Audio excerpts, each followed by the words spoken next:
Σας εύχονται καλημέρα. Η θερμοκρασία σήμερα θα κυμανθεί από 9 έως 20 βαθμούς Κελσίου. Ευχαριστώ.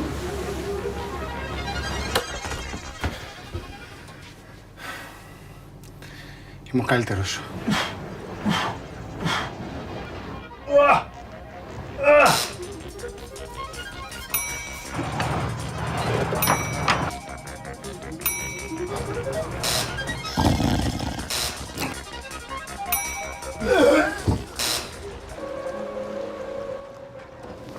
Γιατί δεν παίζουμε κάτι άλλο? Χαρτιά, ας πούμε. Δυστυχώς εγώ δεν παίζω χαρτιά. Γιάννη, φοράς παπούτσια. Τα κουτάλια δεν είναι τέλεια. Έχεις άλια στο μαξιλάρι. Χάλια είναι. Εμένα δεν μ' αρέσει ο τρόπος που κοιμάται. Λες να είναι ανικανός. Πιστεύεις ότι τα μπουτια μου είναι χοντρά? Δεν λέω ότι έχεις κάτι. Ίσως ήταν το άγχος, ίσως... Είμαι ο καλύτερος. Είμαι ο καλύτερος, είμαι ο καλύτερος, είμαι ο καλύτερος, είμαι ο... Βοήθεια!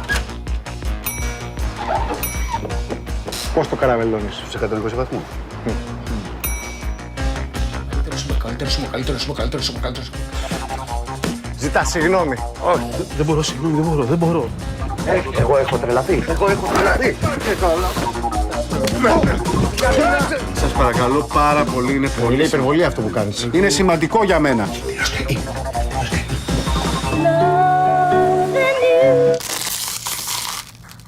Θεωρείς τον Γιώργο καλύτερο από μένα? Ο Χρήστος θα κερδίσει, Σου έχω βάλει πολύ καλούς βαθμούς, να ξέρεις. Ωραία. Στο Χρήστο. Μπράβο Χριστάκη, μπράβο Χριστάκη. Και να κερδίσεις δεν σημαίνει ότι είσαι ο καλύτερος γενικότερα.